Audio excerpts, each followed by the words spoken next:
Welcome to your magical moon message. Let's get it. Yeah, the Leo drama rages on. Do not hate the player, but hate the game. Or you don't have to hate the game. It is what it is. This is very fun of a transit, very fun of energy. Ironically, this is the Leo signature in Leo season. And there's a special affinity between Leo and Sagittarius, which now makes Gemini and Aquarius, their opposite counterparts, also share into this. So thank you, Leo and Sag. That being said, Leo's fifth house is Sag, but Sag's ninth house is Leo, and Leo rules the fifth and Sag rules the ninth. So we see this kind of cycle back and forth. We have begun integration through the moon in Scorpio, understanding how this deeper wisdom adds to our courage and starts to bring together the activation of this energy. And now we are fully expressing the full extent, we're fully expressing the talented quality of how amazing this ascended insight and understanding uplifts to a higher level, how much more courageously and passionately we can express. Normally on Leo signature transits, I make a song. I don't even plan it like that. Like I'm writing a new song right now. Shout out to King Mitchell, probably gonna feature him on that. But what's really key relative to this is if we take the 90-degree angle of the square, which is like stabilizing a bike. After you stabilize riding a bike, then you can ride the top speed. And the fifth house to the seventh house transit is stabilizing that top speed through, of course, integration in the sixth house, which will be Capricorn, which will help us understand utilization of harnessing this life force energy. So if you want to know how to use your life force energy to like power appliances, charge your physiology, that's what we're converting this psychic power that we've activated recently into before we gain knowledge of this energy source through the moon in Aqua. But the moon in Sag is going to once again express this fully ascended understanding of what vision goes into how you see this charged golden quality once again of your own passion, yourself on stage.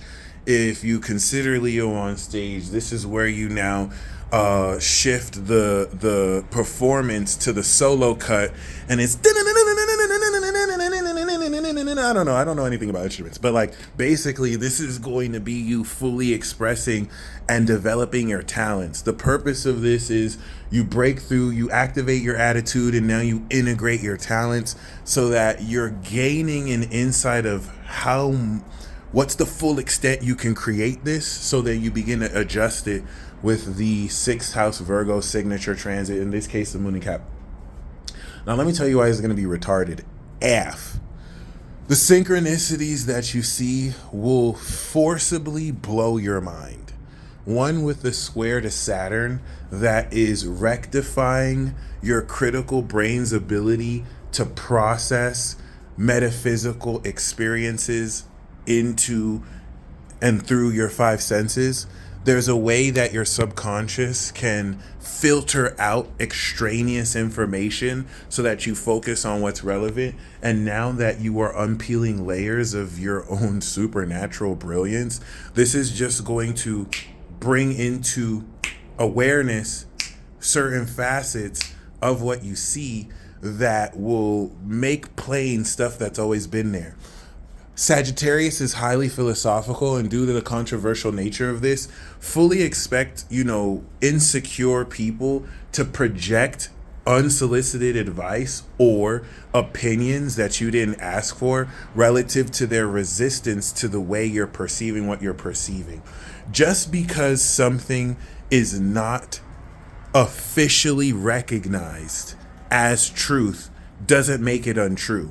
So be prepared. You'll hear it with these idiots who are like, that's not peer-reviewed research. Well, these scientists didn't approve. Just because scientists don't approve something to be factual doesn't mean that it's not factual. Now, relatively speaking, if an article or if something is peer-reviewed research, the odds with which it is accredited enough to where you could trust this ethos works. This works reflexively too. I'm not saying that you want to take a piss on the concept of peer-reviewed research. There's a reason why this is effective, but do not necessarily be blinded. This is where you have a lot of people with worldly wisdom rest on their pride because they studied this in school, because they have this backed. There's a certain pride that's instilled that deludes them to think that they're like, they have a monopoly on knowledge, that, oh, if our research didn't, prove it. But these people are not God. As much as they try and act like it is, as much as they try and pretend science is not just another religion, your belief is in your own inconclusive research. Yeah, I said it. So like, just because something is not peer-reviewed research does not mean that 1 + 1 does not equal 2. Basically, you might come to a discovery that is pretty much, and that's what's going to be the nature of this. You're going to come into your own unique discoveries that bring in your perception, which might not have been researched, and you might not have time to go through that whole process because you're not here to prove shit to people as much as you're here to just experience. This whole notion of knowing everything, people are not here to know things. You hallucinate your conscious reality. You're here to experience. So you might discover that 1 + 1 = 2, right? And how stupid would it be to now have someone be like, well, what source did you get that from? It doesn't matter what source it's from, bitch. 1 + 1 = 2, whether it's peer-reviewed research or not.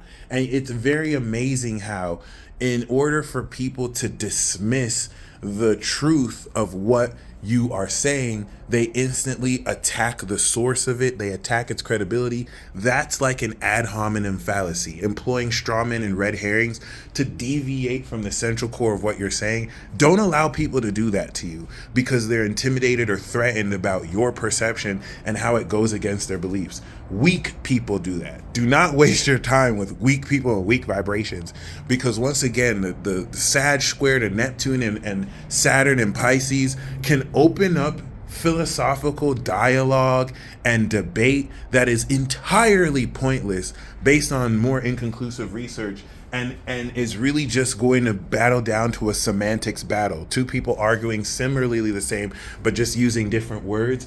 You want to allow this square to reveal that which was not physical and helps you come into an ascended understanding, a visual understanding of the unseen relative to this greater development of energy and courage you are charging up through your heart. Another thing that's very important through here with the Moon Saturn square is how the synchronization is going to align you towards connecting the dots, because we have Mars and Mercury in Virgo. So the Virgo Pisces Sagittarius T square is putting you in a position to synthesize the analysis with Virgo to the causality between how your imagination affects reality. So the moon in between is going to show you how that's happening, and that's going to create more creativity with how much fun this draws out with Leo. Okay, the expression of love through Leo is joy in Sagittarius. Joy is expressed from love. Sag is expressed from Leo. So this is putting you in situations to understand how to have more fun in your life, pretty much. And, take advantage of, putting yourself out there, going out there, shoot your shot. You know what I'm saying? Flirt with abandon. Do not fear rejection, especially when you practice elements of the law of assumption to really stay in that end state. This will inspire your action, so you don't have to worry about what to do. There's nothing to do. It's already done. It's already done. You just want to live your life and just be inspired by what you feel called to do, should that ever happen. And a transit like this is going to help put more into context this. The grounding of Earth, supported by Pluto in Capricorn, Mars in Virgo, and Jupiter and Uranus and Taurus, are going to strengthen the physical quality of how much more creativity you can harness with these system inputs. But once again, there's a very, a lot of people are still jaded. Hurt people hurt people. Don't let the idiocy and stupidity that people are projecting towards others affect you, because it's not just you. You just might be catching strays. No one's necessarily just picking on you. You just might be so in your authenticity, it triggers other people who, we can hold other people highly to certain expectations, but they make mistakes just like us, and they can fall short of grace just like us. So only remember to only put, give that love and ultimate admiration to God, or however you perceive that, and to not necessarily deify and put people in the spaces that you should put God in, because they will disappoint you every time. But this opens up your ability to remind yourself how talented you are, and how you are further expressing socially at a collective level this higher understanding of, how creative you can be, and how this is going to stimulate you to develop new techniques coming through this greater integration of your heart and character.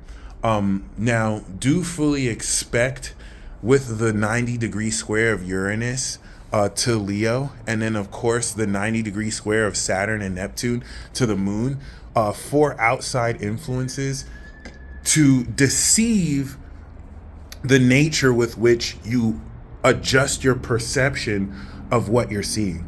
This is a victory transit from Leo to Sag, and the moon in Sag and the sun in Leo is giving you a sneak peek of how courageous and bold and confident you want to feel in yourself.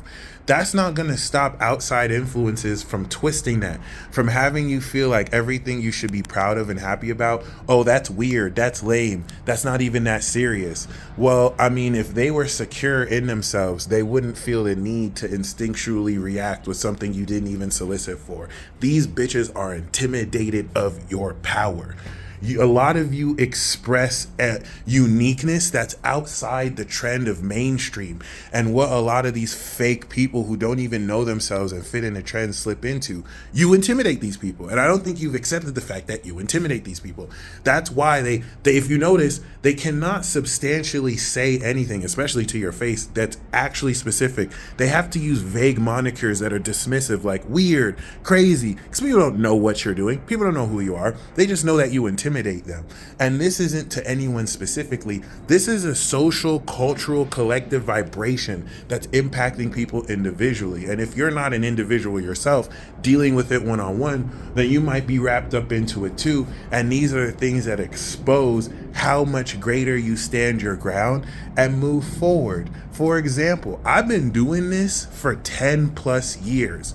There are still idiots out there who are convinced I'm a fraud. I probably am engaging in pseudoscience, that I'm working for the devil. Do you think I'm going out of my way to prove myself to these people? That's moving backwards. That's going beneath me. I don't care if you have a PhD. You have a PhD in bullshit if you don't even know your Saturn return or your moon sign. And that's different if you're ignorant. If you're aware of it and you don't want to learn, that's what makes you stupid. Being ignorant about your placements doesn't make you stupid. It's the willingness to not learn when the opportunity is there and to bring up bullshit is what makes a lot of these idiots out here with degrees think they know shit when they're just going backwards, proliferating delusions and theories. Meanwhile, you're pioneering and innovating the game because you're ahead of your time, and you do not want to let that outside influence hold you back, but use the challenge and struggle to break forward and through. And the more delulu and crazy you can sound and look, the better. This universe is not locally real. So your consciousness is what is creating your reality, this persistent illusion. And don't let the doubt of other people, especially with that square, get in the way of your vision. Use other people's doubt to feel more what you're manifesting. All right. So just keep that in mind. This has the potential to be a very amazingly creative period. It's infinity gang, baby. Nobody is messing with us. You're innovating qualities of what makes one integrity. So one would think, oh, because you've never suffered experiences, you've never fought, you've never done this, you can't be hard, you can't be gangster or something like that. And that's bullshit. comparing yourself to others with experiences, everyone is different. So don't necessarily give in to the perception of what people see from the outside looking in, because they hallucinate their conscious reality. So I would never act like I know you and I know your life. I have to ask you and we need to talk so that I could listen to you. I would never just start talking to you like I know shit. Be very mindful of people like that. They're stupid, weak, little bitches. Y'all stay blessed as always. Boom! Booyakasha! Y'all stay blessed as always. Godspeed. Peace.